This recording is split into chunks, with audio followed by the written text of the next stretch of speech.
Hey everyone, welcome back to the channel. In today's video, we are going to explore one of the most useful features in enterprise application, that is the save draft functionality. So here you can see I have a timesheet application here, and with the help of this timesheet application, we will understand that how the save draft functionality actually works and how it is different from the submit button as well. So here you can see this is a weekly timesheet. Here you can see that what is the week number and what is the next days in which we have to fill the entries. Here are the navigation buttons which shows the current week, and here you can go to the previous weeks, and here all the different values you can see it there. So some status are, let's say, like rejected, which are still editable, you can fill them, and some you can see it is approved and those buttons are disabled here. And apart from that, here is the new week that is starting. May 29 will start, and here you have to fill the values there. For example, let's say that for May 19 I put 9 here. But in our organization, let's say that it is required that at the end of the week only you can submit the timesheet, not before that. Before that you cannot submit the timesheet. So if I click on the submit button, it will say that a value is required. Everywhere it will say the same thing, but it is advised that every day you should save your timesheet. So what I will do, I will just click on the save draft button once I click on the save draft button, what will happen is that it will save the data, but it will not go for the approval, for the manager's approval at all.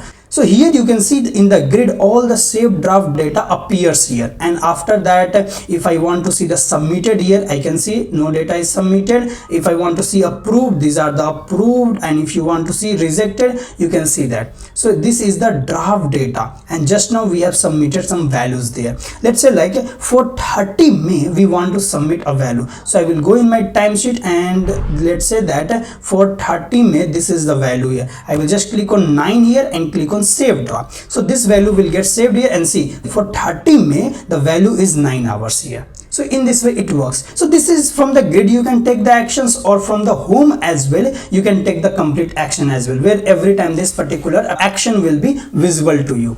Now, in order to learn the save draft functionality, first of all, we will go from the database side. So if you go in the record there, here in the record, it is important that you have to put either a is draft status or a status field here. So in the status, you will maintain all the different statuses here. So that is the one thing. The other thing is that how you will build that particular button in the UI, and the third part is that how you will control the workflow in the process model. Everything we will see it. So database part, we have already created a status field here. In the database as well, you will see here like different statuses are there. Draft is something, then rejected, then approved, all the values are there. Now the second point is how we will add in our UI, existing UI there. So before going into the UI part, let's understand what actually is there in the UI and how we can implement a save draft button here. So first of all, if you see the rule inputs, there is a cancel button, and then there is a record, and the record is of timesheet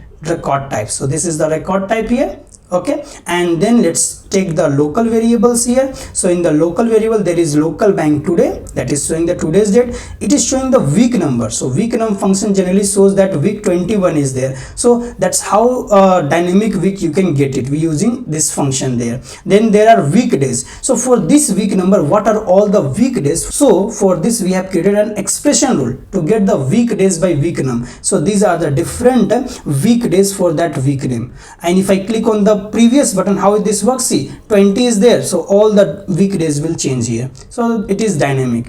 After this, on submit button, let's see what happens. So on the submit button, what happens is that in the record we have to save the data, the array that we have seen, and we have to format the data. So here we are in the format data, we are creating the data of the timesheet record type, and see for each day hours are there, holiday is there, and then status is there. Everything is getting stored here. So here you can see in the database as well, for any week, that is the week number we will enter, the status and hours, if any holiday is there, that we will enter, and is draft is fine. We are mostly taking the help of a status here. Now let's try to build our button here. First of all, what we have to do here is we will go in the design mode. Now this is the design mode. So first of all, what we will do here is this submit button, I will just try to duplicate it. Now this is the another button here, and this button we will try to configure for the save draft here. So I will just go in the button here. So see here, this is a one submit button and this is the another submit button.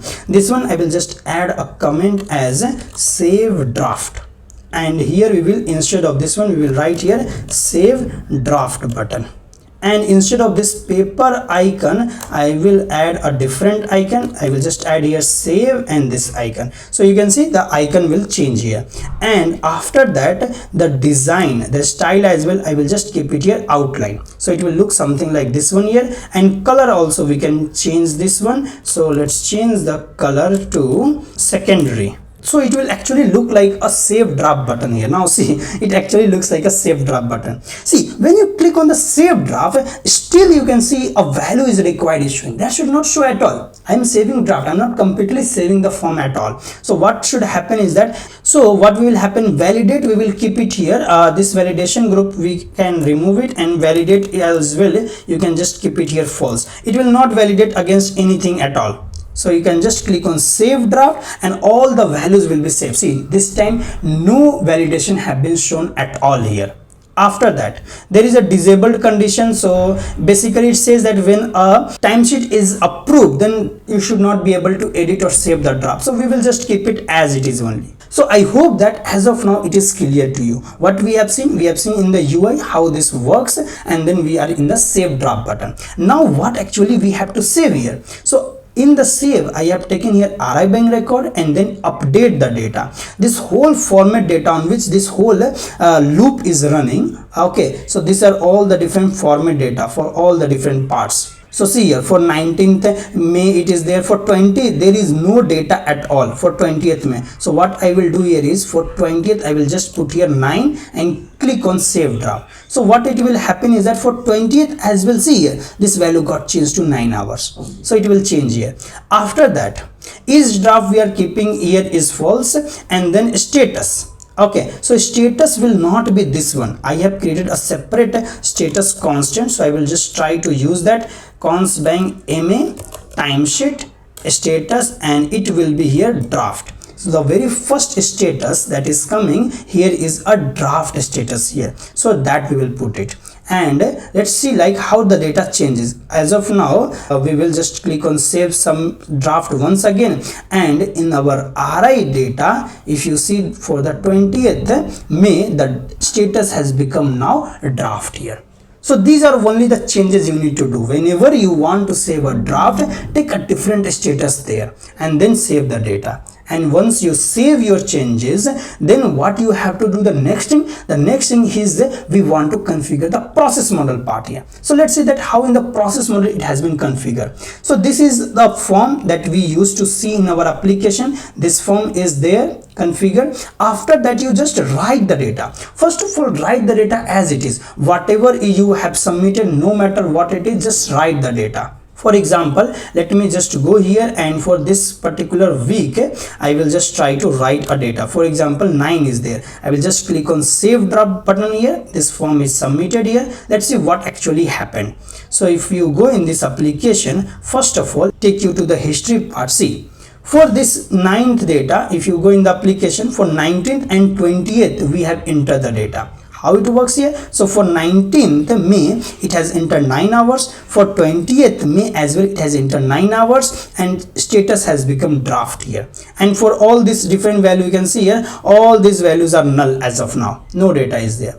So first of all, just store data as it is. Then in the second part, we are actually checking the XOR that whether it was a draft action or not. If it was a draft action, then we don't need to take the workflow any further. Just end the workflow, and we have directly taken it to the end node here. So now if you check this is draft button here, what it is taking here is index of, see, actually when you submit, now what happens that 7 entries, the whole week gets submitted, but you don't have to take the whole week. Any one day of the week will have the same status as the others. what I am doing here is I am just taking index of one data and I am comparing that index is equal to draft or not. If it is equal to draft, then what I should do here, I should directly go to end node, otherwise we'll go to the timesheet approval. So that's how this draft works. So right now in this instance you can see that I have submitted the data, it was a draft, so it went to the draft status. But if I do it for the approval part, for example, if I put here 9 and let's say 9, and here as well if I put it 9 and click on submit here, this time it will not go for the draft. Let's check the instance once again. So go to the process instances, open this one. See, this time it has gone for the approval part here. Why? Because it was not a draft at all the different statuses in the history. If you go here, if you check that it was submitted, once it is submitted, everywhere you will be able to see the submit part here. So if it is submitted, it will go to the timesheet approval, and here you will be able to see the form for the timesheet approval. It will come to the manager like this one, like this person has filled 9 hours for 2019, 20, 21, 22, 23, all the days, and 24 and 25 are Saturday and Sunday, so that's completely fine. And here you can either approve or reject the timesheet. If you click on the approve here, click on submit, and this particular timesheet will get approved here for the next week. And see here, the data gets updated again. So in the database as well, if we go and check the values will get approved here. And in our timesheet, this particular submitted was there. If I just try to click on refresh, see, now the status is showing approved, and these whole buttons are disabled here. Why? Because approved timesheets are not meant to get edited again. So that's fine. If it is rejected, you can still edit the timesheet. See, it is rejected as of now, so you can still be able to edit and submit it once again. So that's not a problem at all. But if it is approved, then you don't need to do that. Okay, let's go to the current week, and here you can see all data is now in the read-only mode. So in this way, in the existing application, you can add a save draft functionality. So that was a complete overview of how save draft works in a timesheet application or anywhere else as well. If you have to develop this feature in the same way, the logic is going to be same. Either it is a single step form or multi-step form, core logic will remain the same here. So I hope that this gives you a clear perspective that how the save draft is actually different from the submit button as well. In submit, we are taking the workflow to the next step, but if it is save draft, we are just stopping the workflow at that particular point only. No further workflow would be required in this case. So that was all for now, guys. I hope that with this particular example it has been clear to you. So that was all for now. Thank you.